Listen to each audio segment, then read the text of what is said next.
ఎఫెసీయులకు రాసిన పత్రిక. అపోస్తలుడైన పౌలు ఎఫెసీయులకు రాసిన పత్రిక 4వ అధ్యాయము 3వ వచనము చదువుదాం. 4వ అధ్యాయము 3వ వచనం. మీరు పిలువబడిన పిలుపునకు తగినట్లుగా దీర్ఘశాంతముతో కూడిన సంపూర్ణ వినయముతోను సాత్వికముతోను నడుచుకొనవలెనని ప్రభువును బట్టి ఖైదీనైన నేను మిమ్మును బతిమాలుకొనుచు ఉన్నాను. చదవబడిన వాక్యం కోసమై దేవుని సహాయము నిమిత్తము ప్రార్థన చేద్దాం. ప్రేమగల తండ్రి, పరిశుద్ధుడైన దేవ, మీ పరిశుద్ధమైన పాదములకు వందనాలు, స్తోత్రాలు, కృతజ్ఞతా స్తుతులు చెల్లించుచు ఉన్నాం. సర్వాధికారివి, సర్వోన్నతుడవైన దేవుడవు, నిత్యుడగు తండ్రివి, సమాధానకర్తయగు అధిపతివైన మా ప్రభువా, నీకు స్తోత్రం స్తుతులు చెల్లిస్తూ ఉన్నాం. ఈ దినమందు కూడా నీ సన్నిధి సహవాసం మీరు మాకు అనుగ్రహించినందుకై స్తోత్రాలు స్తుతులు చెల్లిస్తూ ఉన్నాం. కూడి వచ్చిన వారిని దీవించి ఆశీర్వదించి కాపాడి జ్ఞాపకం చేసుకోండి. వాక్యములో వారిని బలపరచుమని మేము ప్రార్థన చేస్తూ ఉన్నాం. వాక్యానుసారంగా జీవించే కృప దయచేయండి. వినేవారికి మేలు క్షేమం దయచేసి కాపాడుమని దినదాసుని మరుగుపరిచి మీరే మాతో మాట్లాడుతూ రమ్మని యేసుక్రీస్తు నామంలో అడిగి వేడుకుంటున్నాము తండ్రి, ఆమేన్. మంచిది. దేవుని వాక్యమైన బైబిల్లో నుండి ఎఫెసీయులకు రాసిన పత్రిక ధ్యానాలు మనము వింటూ వస్తూ ఉన్నాం. ఈ దినమందు 4వ అధ్యాయము 3వ వచనాన్ని మనం చదువుకున్నాం. ఈ 3వ వచనంలో రాయబడిన మాట పిలుపు అనే మాట రాయబడి ఉంది. ఏ మాట రాయబడింది? పిలుపు అనే మాట రాయబడింది. మీరు పిలువబడిన పిలుపునకు తగినట్లుగా అనే పదం ఇందులో కనిపిస్తుంది. పిలుపు అనేటువంటి ఈ పదం దేవుడు తన వాక్యము చేత అందరినీ పిలుస్తూ ఉన్నాడు. దేవుడు తన వాక్యము చేత అందరినీ పిలుస్తూ ఉన్నాడు. మత్తయి సువార్త 11:28లో మత్తయి సువార్త 11:28వ వచనాన్ని మనం చూచినప్పుడు అక్కడ కనిపిస్తున్న మాట ఏమిటంటే, ప్రయాసపడి భారం మోసుకొనుచున్న సమస్త జనులారా నా యొద్దకు రండి, నేను మీకు విశ్రాంతిని కలుగజేతును అని అన్నాడు. పిలుపు రెండు విధాలుగా ఉంటుంది. ఒకటి, లోకమంతటిని పిలుచుట, అదొకటి. లోకమంతటిని పిలుచుట. రెండవది, ప్రత్యేకించి దేవుడు ఏర్పాటు చేసుకున్న వారిని పిలుచుట. దేవుని వాక్యము చేత ఇక్కడ కూడి ఉన్న మనమందరము పిలువబడ్డాం. దేవుని వాక్యము చేత. అందుకనే పౌలు భక్తుడు ఇలా చెప్పాడు, మీరు పిలువబడిన పిలుపునకు తగినట్టుగా అన్నాడు. పిలుపు అనే మాట ఉంది కాబట్టి దేవుని వాక్యమైన బైబిల్ నుంచి మనం కొన్ని వచనాలు ఆలోచన చేద్దాం. అపోస్తలుడైన పౌలు కొరింథీయులకు రాసిన మొదటి పత్రిక కూడా చూడండి. కొరింథీయులకు రాసిన మొదటి పత్రిక 1వ అధ్యాయం 26 నుంచి 29 వరకు. సహోదరులారా, మిమ్మును పిలిచిన పిలుపును చూడుడి,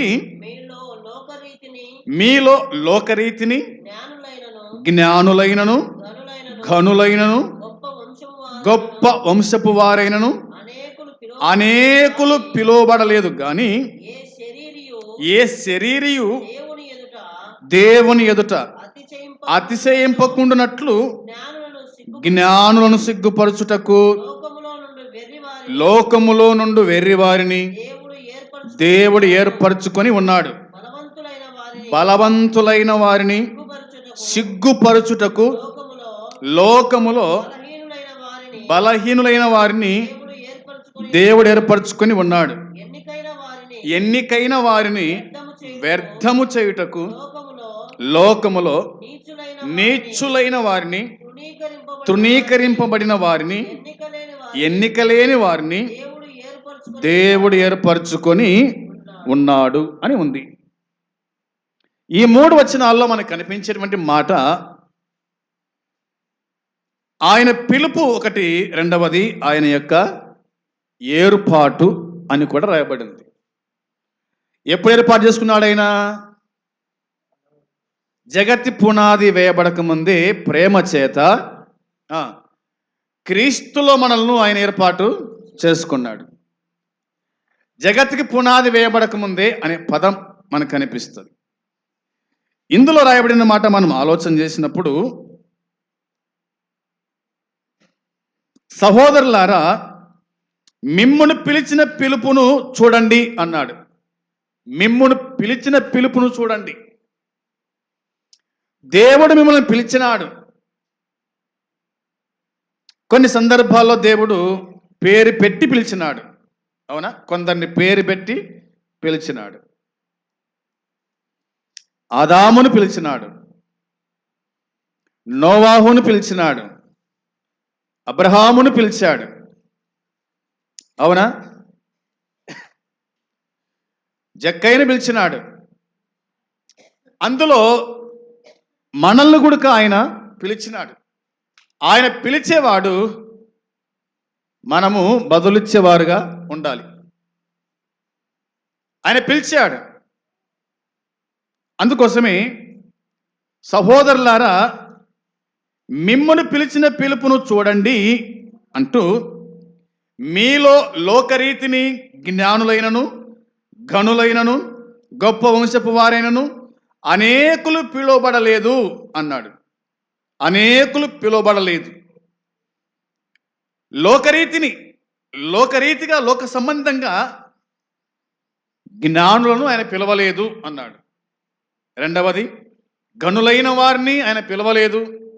మూడవది, గొప్ప వంశపు వారిని ఆయన పిలవలేదు.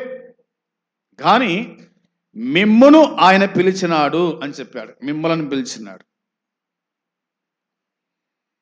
అట్లా పిలిచి ఇట్లా అన్నాడు. ఏమన్నాడంటే ఆయన 27 నుంచి 29 చూస్తే, ఏ శరీరియు అనే మాట ఉంది. ఏ శరీరియు దేవుని ఎదుట అతిశయింపకుండునట్లు జ్ఞానులను సిగ్గుపరచడానికి లోకములో నుండి వెర్రి వారిని దేవుడు ఏర్పాటు చేసుకున్నాడు. ఎవరిని సిగ్గుపరచడానికంట? జ్ఞానులను సిగ్గుపరచడానికి లోకములో నుండి వెర్రి వారిని దేవుడు ఏర్పాటు చేసుకున్నాడు. తర్వాత బలవంతులైన వారిని సిగ్గుపరచడానికి లోకములో బలహీనులైన వారిని దేవుడు ఏర్పాటు చేసుకొని ఉన్నాడు. మూడవది, ఎన్నికైన వారిని వ్యర్థము చేయడానికి లోకములో నీచులైన వారిని, తునికనింపబడిన వారిని, ఎన్నికలేని వారిని దేవుడు ఏర్పరచుకొని ఉన్నాడు అని ఉంది. ఆయన పిలిచాడు, ఆయన ఏర్పాటు చేసుకున్నాడు. ఎందుకు ఏర్పాటు చేసుకున్నాడు? ఆయన ఏర్పాటు చేయబడిన వాడు కూడా అతిశయించకూడదంట. ఏర్పాటు చేయబడిన వాడు అతిశయించకూడదు. కానీ దేవునికి ఏర్పాటు ఏమిటంటే, జ్ఞానులైన వారిని, గనులైన వారిని, గొప్ప వంశపు వారిని, అవునా, ఏర్పాటు చేసుకోలేదు. కానీ జ్ఞానులైన వారిని సిగ్గుపరచడానికి, బలవంతులైన వారిని సిగ్గుపరచడానికి, తర్వాత ఎన్నికైన వారిని వ్యర్థం చేయడానికి, లోకములో నీచులైన వారిని గణహీనులైన వారిని, తునీకరించబడిన వారిని ఏర్పాటు చేసుకున్నాడు అనేది అర్థమవుతుంది. కాబట్టి మనం దేవుని చేత ఏర్పాటు చేయబడిన వారం కాబట్టి ఏమాత్రం కూడా మనము అతిశయించడానికి వీలు లేదు అనేది గుర్తుంచుకోవాలి. తర్వాత పిలువబడిన మనము పిలుపునకు తగినట్టుగా జీవించేవారు కూడా అయి ఉండాలి. దేవుడు ఎందుకోసం పిలిచినాడు అనేది మనము అర్థం చేసుకొని, ఆయన పిలిచారు కాబట్టి ఆయన పిలుపునందుకొని ఆయన పిలుపులో మనం ముందుకు సాగేవారుగా ఉండాలి. ఆయన ఏం చెప్పినాడో అది కూడా మనం చేసేవారుగా ఉండాలి అనేది ఈ వచనం మనకు జ్ఞాపకం చేస్తూ ఉంది. ఇదే మనం చదువుకున్నాం కదా ఎఫెసీ పత్రిక మొదటి అధ్యాయంలో. ఎఫెసీ పత్రిక మొదటి అధ్యాయము 18వ వచనము చూడగా, మొదటి అధ్యాయం 18వ వచనంలో రాయబడిన మాట మనం చూసినప్పుడు అక్కడ ఈ విధంగా రాయబడింది, మరియు మీ మనోనేత్రములు వెలిగింపబడిన ఆయన మిమ్మును పిలిచిన పిలుపు వల్లనైనా నిరీక్షణ అనే మాట ఉంది. ఆయన మిమ్మును పిలిచిన పిలుపు అనే మాట కనిపిస్తుంది. అది అట్లా పెడదాం. ఇప్పుడు రండి ఫిలిప్పీ పత్రిక చూడండి, ఒకసారి జ్ఞాపకం చేసుకుందాం. పౌలే రాశాడు ఫిలిప్పీలకు రాసిన పత్రిక 3వ అధ్యాయము 14 కూడా చదువుదాం. 3వ అధ్యాయం 14 వచనములో, క్రీస్తు యేసునందు దేవుని ఉన్నతమైన పిలుపునకు కలుగు బహుమానమును పొందవల్లని గురి యొద్దకే పరిగెత్తుతున్నాను అని అన్నాడు. ఇక్కడ మీరు బాగా గమనించేవారుగా ఉండాలి.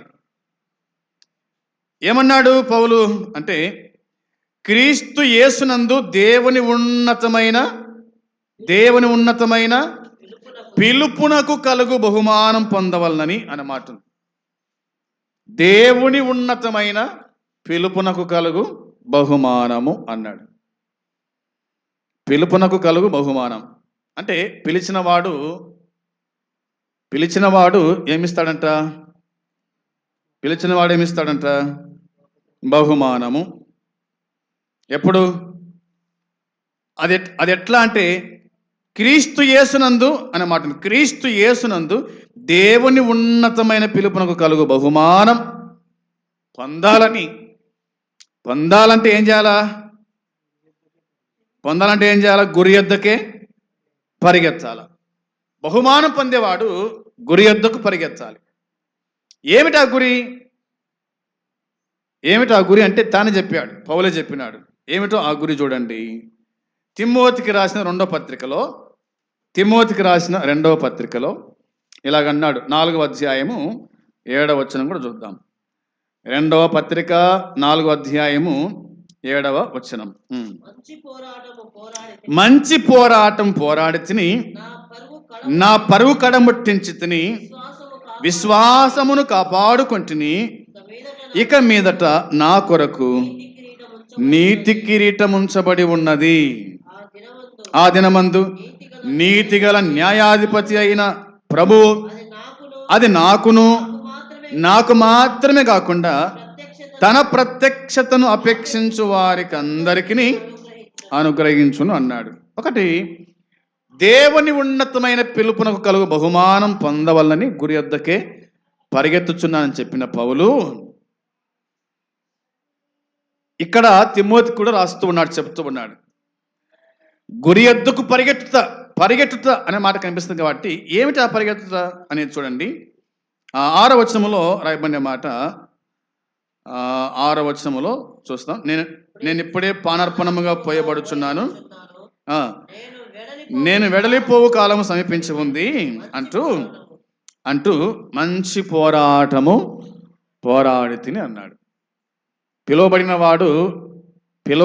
వాడు ఆ మంచి పోరాటము పోరాడాలి. మంచి పోరాటములు కూడా రకాలు ఉన్నాయి, అవునా? కొంతమంది మంచిగా పోరాడతారు, కొంతమంది చెడుగా పోరాటాలు కూడా మనకు కనిపిస్తాయి. ఏదేమైనా పౌలు చెప్పిన మాట, నేను మంచి పోరాటం పోరాడచ్చని అన్నాడు. రెండవదిగా పరుగు కడముట్టించి తిని అన్నాడు. మూడవదిగా విశ్వాసము కాపాడుకుంటుని. ఒకటి, పోరాటము దేవుని వల్ల కలిగే పోరాటము, అపవాది వల్ల కలిగే పోరాటాలు కూడా మనకు కనిపిస్తాయి. మనము పోరాడుతున్నామంటే అపవాదితో మనం పోరాడుతున్నాం. అతడు మనకు శత్రువుగా మనకు కనిపిస్తాడు. శత్రువుతో పోరాడుట లేదా శత్రువుతో పోరాటప్పుడు దేవుడు మన పక్షాన ఉండి మనకు విజయాన్ని కూడా ఆయన అనుగ్రహిస్తాడు. సపోజ్గా మనం ఆలోచన చేస్తే దావీదు దేవుని పక్షాన పోరాడడానికి వెళ్ళాడు.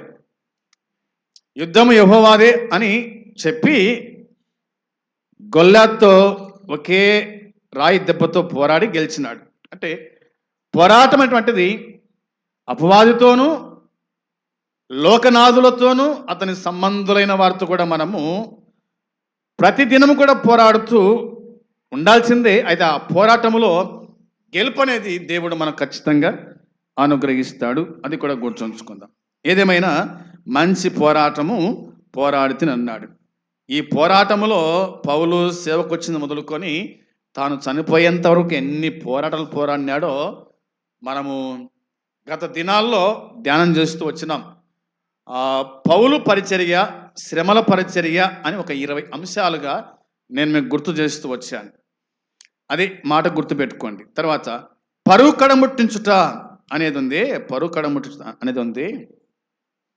ఇది ప్రభులోకి వచ్చినది మొదలుకొని చనిపోయేంత వరకు ఏమాత్రం కుడి ఎడమలకు తొలగిపోకుండా ప్రభు ఏ మార్గాన్ని మనకి ఇచ్చినాడో అదే మార్గంలో మనం ముందు కొనసాగేవారుగా ఉండాలి. తర్వాత అంతవరకు మన విశ్వాసాన్ని మనం కాపాడుకోవాలి. అంతవరకు మన విశ్వాసాన్ని మనము కాపాడుకోవాలి. యేసుప్రభు మాట్లాడుతూ అన్నాడనమాట, అల్ప విశ్వాసులారా అన్నాడు. తన వెంట ఉన్నటువంటి శిష్యులను చూసి అల్ప విశ్వాసులారా అన్నమాట అన్నాడు. పేతుర్నే ఒక దినాన మరి అల్ప విశ్వాసి ఎందుకు సందేహపడుతుంది అనే మాట కూడా తెలియజేశాడు. అంటే కొన్ని సందర్భాల్లో విశ్వాస జీవితంలో ముందు కొనసాగేటప్పుడు అల్ప విశ్వాసం మనకు ఎదురైనప్పుడు దాన్ని మనం ఏం చేయాలంటే అధిగమించేవారుగా ఉండాలి. విశ్వాసాన్ని కోల్పోకుండా ఏ విశ్వాసంతో మనం పిలువబడ్డామో లేదా ఏ పిలుపుతో మనం పిలువబడ్డామో అదే పిలుపులో మనం ముందు కొనసాగితే మనకు కలిగేటువంటి బహుమానం గురించి పౌలే చెప్పిన మాట. ఇక మీదట నా కొరకు నీతి కిరీటం ఉంచబడింది అని ఆయన చెప్పినాడు. బహుమతుల గురించి మనం ఆలోచన చేస్తే నేను తర్వాత రాత్రి ఈ ప్రసంగానికి నేను జ్ఞాపకం చేస్తాను, వచ్చిన వారు వింటారు బహుమానాల గురించి. సరే, ఇప్పుడు నీతి కిరీటం అని చెప్పినాడు కదా, అది గుర్తుంచుకుందాం. దేవుని యొక్క పిలుపు అనే విషయంలో మనం ఆలోచన చేస్తే బైబిల్లో ఈ విధంగా మనకు రాయబడింది. చూద్దాం, చూడండి. తెస్సలోనిక రాసిన పౌలు మొదటి పత్రిక 2వ అధ్యాయము 11 వచనం చూడండి. తెస్సలోనిక మొదటి పత్రిక 2వ అధ్యాయము 11, 12 వచనాలు. తన రాజ్యమునకును మహిమకును మిమ్మును పిలుచుచున్న దేవునికి తగినట్లుగా మీరు నడుచుకొనవలెనని అనే మాట రాయించాలండి. దేవుడు ఎందుకు పిలిచాడంట మనల్ని? ఆయన పిలుపులో ఏముంది ఇక్కడంటే తన రాజ్యమునకును మహిమకును అన్నాడు. మనల్ని దేవుడు పిలిచాడు ఎందుకోసం అంటే తన రాజ్యమునకు మహిమకును మిమ్మును పిలుచుచున్న దేవునికి తగినట్లుగా మీరు నడుచుకోండి అనే మాట ఉంది. తన రాజ్యానికి పిలిచాడు, తన మహిమకు ఆయన పిలిచాడు. ఆయన రాజ్యము అంతము లేనిది. ఇది గుర్తుంచుకుందాం. ఈ లోక రాజ్యాలన్నీ కూడా గతించిపోయినా, వినండి, ఈ లోక రాజ్యాలన్నీ గతించిపోయినా దేవుని రాజ్యం మాత్రం గతించనిది అనేది గుర్తుపెట్టుకుందాం. ఎందుకంటే నా రాజ్యము ఇహలోక సంబంధమైంది కాదు అన్నాడు పిలాతుతో. నా రాజ్యము ఇహలోక సంబంధమైంది కాదు, నా రాజ్యము వేరు. నా రాజ్యములో ఈ లోక రాజ్యములో ఉన్నటువంటి ఇవేవి కూడా ఆ రాజ్యములో ఉండవు. ఆ రాజ్యము నీతి గల రాజ్యము, నీతి పరిపాలన అక్కడ ఉంటుంది. నీ రాజ్యములో నీతి పరిపాలన అంటే ఏమి కూడా లేదు అని చెప్పినట్టుగా గుర్తుంచుకుందాం. కాబట్టి తన రాజ్యమునకును మహిమకును అనే మాట ఉంది. ఒకటి రాజ్యము, రెండవది మహిమ అనే మాట ఉంది కదా, మహిమ అనేటువంటిది అది దేవుని రాజ్యంలో మాత్రమే ఉంటుంది. ఈ లోక మహిమలన్నీ కూడా చూపించినాడు అపవాది యేసు ప్రభువుకు, మత్తయి సువార్త 4వ అధ్యాయంలో అనుకుంటాను. కానీ ఈ లోక రాజ్య మహిమలన్నీ కూడా ఒక దినాన క్లోజ్ అవుతాయి. కానీ ఆయన మహిమ మాత్రమే నిరంతరము ఉండేటువంటిది. ఆయన మహిమగల రాజు అని దేవుని వాక్యం చెబుతుంది. ఆయన మహిమగల రాజు అని దేవుని వాక్యం చెబుతుంది. నేను లోకానికి వెలుగును మహిమ అని ప్రభు చెప్పిన మాట. అందుని బట్టి గుర్తుంచుకుందాం, తన రాజ్యమునకు మహిమకు మిమ్మును పిలుచుచున్న దేవునికి మనం ఏం చేయాలంట? తగినట్లుగా నడుచుకోండి అన్న మాట ఉంది. తగినట్టుగా నడుచుకోండి. ఇక రెండవ పత్రిక, తెస్సలోనికీయులకు రాసిన రెండవ పత్రికలో పౌలే రాశాడు, గుర్తు చేసుకుందాం. రెండవ పత్రిక 2వ అధ్యాయము 14వ వచనం. 2వ అధ్యాయం 14వ వచనం. మీరిలాగున రక్షింపబడి మన ప్రభువైన యేసుక్రీస్తు యొక్క మహిమను పొందవలనని ఆయన మా సువార్త వలన మిమ్మును పిలిచెను అన్న మాట ఉంది. ఆయన అనగా ప్రభువైన యేసుక్రీస్తు మా సువార్త వలన మిమ్మును పిలిచినాడు. దేనికోసం పిలిచాడంట? దేనికోసం పిలిచాడు? మన ప్రభువైన యేసుక్రీస్తు యొక్క మహిమను పొందాలని, ఆయన మహిమను పొందాలని ఆయన మా సువార్త వలన మిమ్మును పిలిచినాడు. మహిమను పొందాలని అనేది గుర్తుంచుకుందాం. ఇంకా మనం చూస్తే ఇలాగ దేవుని వాక్యం చెబుతుంది. పౌలే రాశాడు తిమోతికి రాసిన 2వ పత్రికలో, తిమోతికి రాసిన 2వ పత్రిక 1వ అధ్యాయము 9-10 వచనాలు. మన క్రియలను బట్టి కాక తన స్వకీయ సంకల్పం బట్టి అనాది కాలములనే క్రీస్తు యేసునందు మనకు అనుగ్రహింపబడినది, క్రీస్తు యేసును మన రక్షకుని ప్రత్యక్షత వలన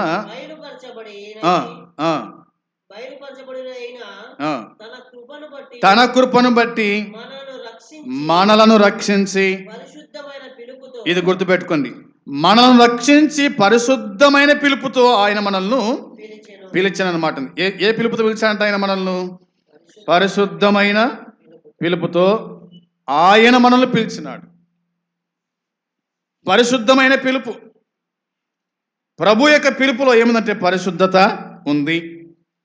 ఆయన పరిశుద్ధమైన పిలుపుతో ఆయన మనల్ని పిలిచినాడు అనే సంగతి దేవుని వాక్యం చెబుతుంది. దీన్ని బట్టి పేతురు భక్తుడు కూడా ఇలా రాశాడు. పేతురు రాసిన మొదటి పత్రిక 5వ అధ్యాయం 10వ వచనంలో, పేతురు రాసిన మొదటి పత్రిక 5వ అధ్యాయము 10వ వచనాన్ని మనం చూడగా, తన నిత్య మహిమకు క్రీస్తునందు మిమ్మును పిలిచిన సర్వకృపానిధియగు దేవుడు అనే మాట మనకు కనిపించాలి. దేనికోసం పిలిచాడు దేవుడు మనల్ని? తన నిత్య మహిమకు క్రీస్తునందు మిమ్మును పిలిచిన సర్వకృపానిధియగు దేవుడు అనే మాట ఉంది. నిత్య మహిమకు పిలిచినవాడు సర్వకృపానిధియగు దేవుడు అనేది కనిపిస్తుంది. నిత్య మహిమకు ఆయన మనల్ని పిలిచాడు, అది గుర్తుంచుకుందాం. తర్వాత పేతురు రాసిన 2వ పత్రికలో రాయబడింది. 2వ పత్రిక 1వ అధ్యాయము 10-11 వచనాలు. అందువలన సహోదరులారా, మీ పిలుపును ఏర్పాటును నిశ్చయము చేసుకుంటకు ఏం చేయాలంట? దేనికోసమంట? మీ పిలుపును ఏర్పాటు నిశ్చయం చేసుకోవడానికి. ఇంతకు దేవుడు మిమ్మల్ని పిలిచినాడా లేదా? ఇదొక డౌట్. అవునా? మిమ్మల్ని పిలిచినాడా లేదా? ఇప్పుడు పేతురును పిలిచినాడు, ఆంద్రేని పిలిచినాడు, యాకోబును పిలిచినాడు, యోహాను పిలిచినాడు. ఆయన పిలిచిన వారు ఆయన వెంబడించారు. కానీ దేవుడు నిన్ను పిలిచినట్టు ఏమైనా రుజువేమైనా ఉందా? ఎలా పిలిచినాడు నిన్ను? అవునా? ఎలా నిన్ను పిలిచినాడు? కొన్ని సందర్భాల్లో దేవుని దాసుల ద్వారా ఆయన పిలుస్తాడు. అవునా? వాక్యము ద్వారా మనం చెప్పుకున్న ముందే ఆయన వాక్యము ద్వారా ఆయన మనల్ని పిలిచినాడు అని. అదే కోణంలో దేవుడు తన దాసుల ద్వారా కూడా ఆయన పిలిచేటువంటి వాడు. అయితే నీ పిలుపు ఏందో నువ్వు నిశ్చయం చేసుకోవాలి అన్నమాట కనిపిస్తుంది.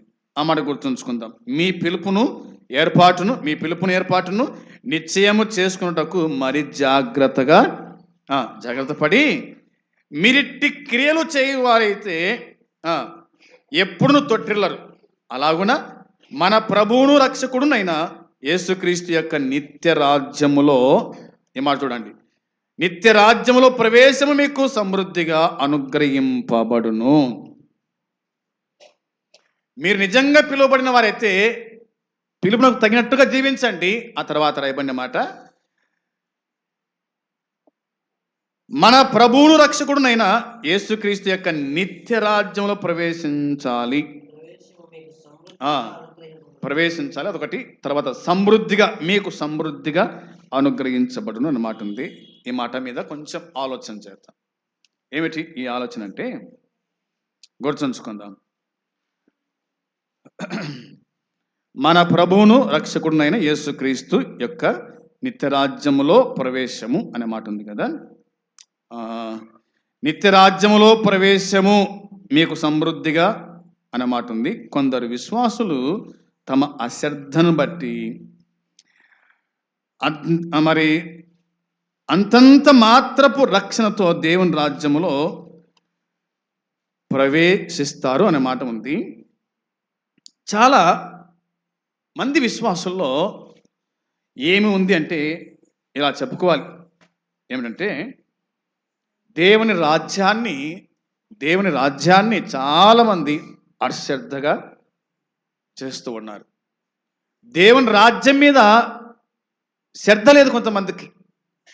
ఎందుకంటే ఈ లోక రాజ్యాలే బాగున్నాయి, ఈ లోకమే బాగుంది, తింటున్నాం, త్రాగుచున్నాం, తిరుగుతున్నాం, సమృద్ధిగా ఉంది అని నిత్యం ఉండేటువంటి ఆ రాజ్యాన్ని కోల్పోతున్నారు కొంతమంది. అందుకోసమే ఆ నిత్య రాజ్యాన్ని కోల్పోకుండా ఉండాలంటే నీ పిలుపు సరైనదేనా, నేను పిలిచిన వాడు సరైన వాడేనా, నువ్వు ఏ పిలుపును బట్టి నువ్వు వెంబడిస్తున్నావో ఆ సంగతి జ్ఞాపకం చేసుకోండి అని పేతురు భక్త కోటికి ఆయన రాసి చెప్పిన మాట, అనగా భక్తులకు చెప్పిన మాట ఇదని గుర్తుపెట్టుకుందాం.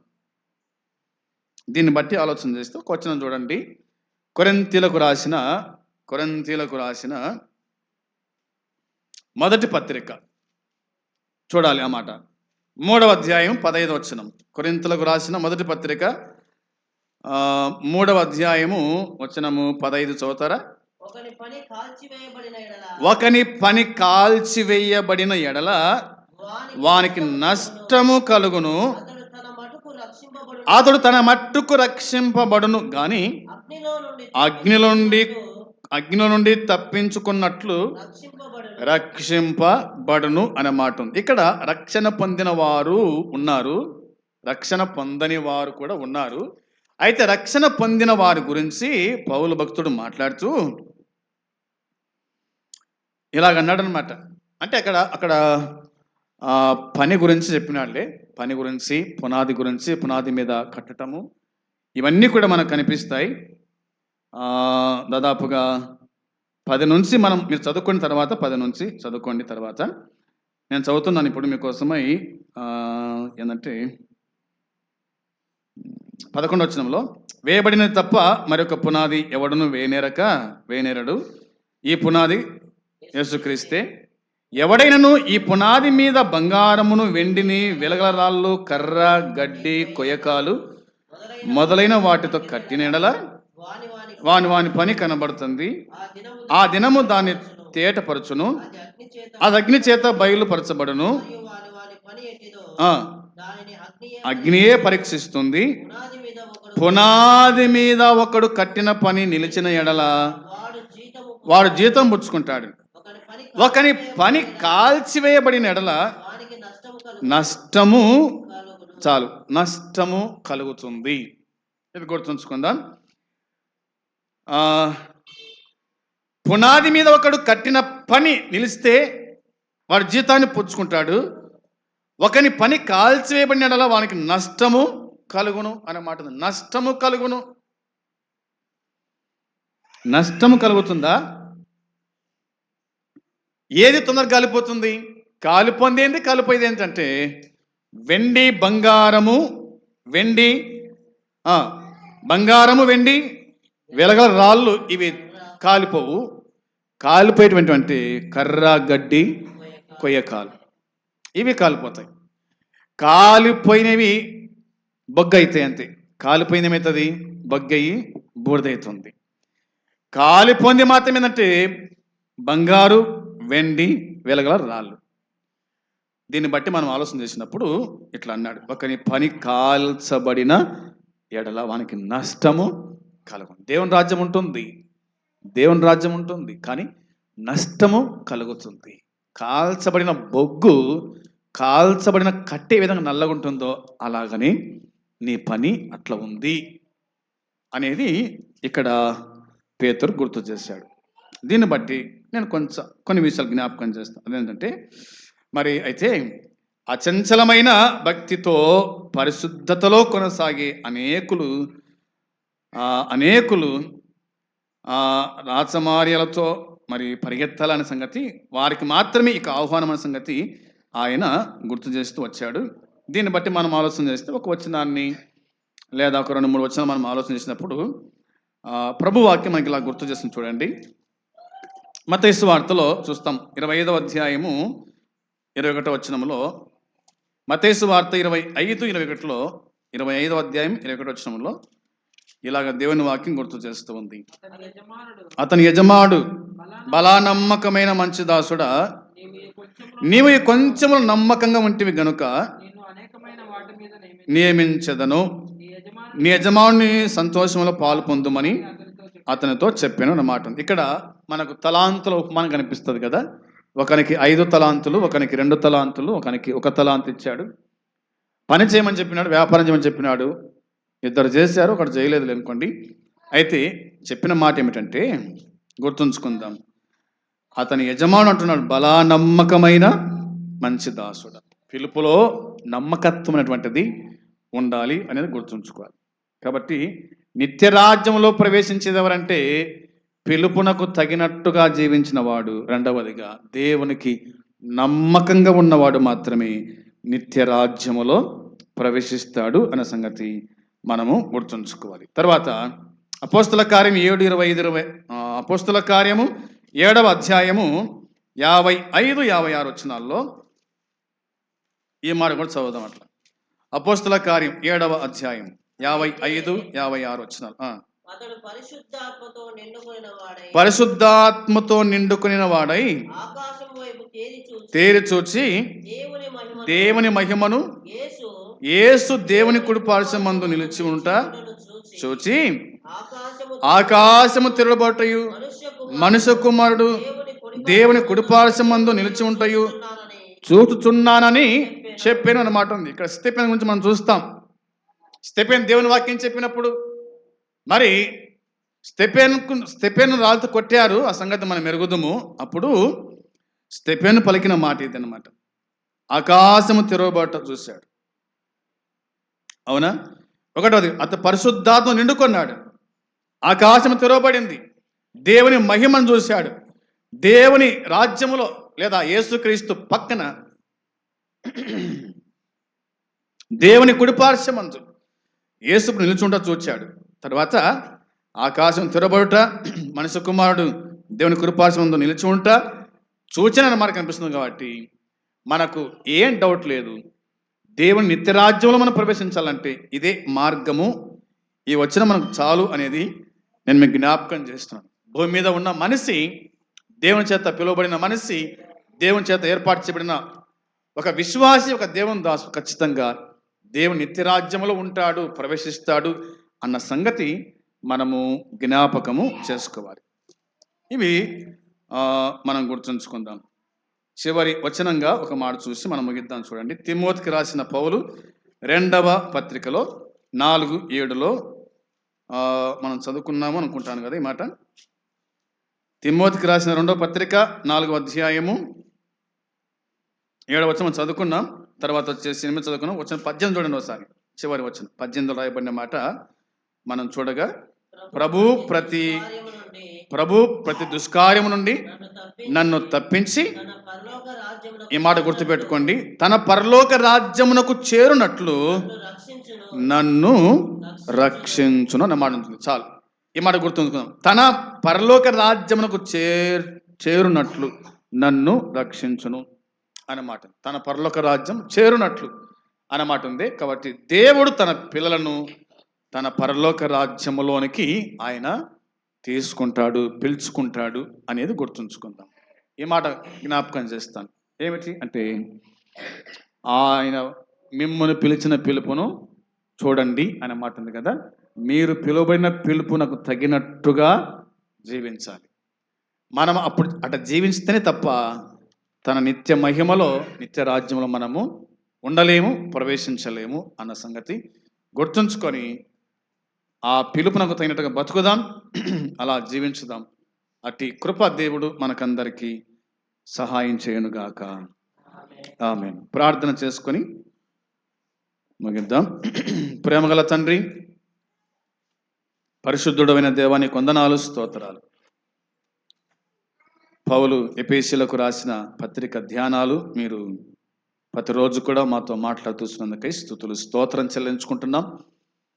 ఈ దినమందు మీరు పలికిన ఈ మాటలను దీవించి ఆశీర్వదించండి. ఎందరు వినగలిగిరో వారి జీవితాల కార్యం జరిగించండి. విశేషించి పిలుపునకు తగినట్టుగా మేము జీవిస్తున్నామో లేదో ఆ సంగతి గుర్తుంచుకొని సహాయం చేయండి. పిలువబడిన వారు నిత్య మహిమలో, నిత్య రాజ్యములో ఉంటారన్న సంగతి జ్ఞాపకం చేస్తూ వచ్చారు. ఆ నిత్య మహిమలో, రాజ్యములో ఉండడానికి మాకును మీరు సహాయపడి నడిపించమని జ్ఞాపకం చేసుకోమని మీకు అప్పగించుకుంటూ, కూడి వచ్చిన వారిని దీవించి ఆశ్రయించి బలపరచుమని, ఇంటికి వెళ్తున్న దీవించి పంపమని ప్రభు అయిన యేసుక్రీస్తు నామములో ప్రార్థించి అడిగి వేడుకుంటున్నాము తండ్రి. ఆమేన్. పరలోకమందున తండ్రి ప్రేమ, ప్రభు అయిన యేసుక్రీస్తు కృప, పరిశుద్ధాత్మ సన్నిధి సహవాసం కూడి వచ్చిన మనకు సకల పరిశుద్ధులకు ఇప్పుడు ఎల్లప్పుడు సదాకాలము తోడై ఉండునుగాక. ఆమేన్. మంచిది. అందరికీ వందనాలు.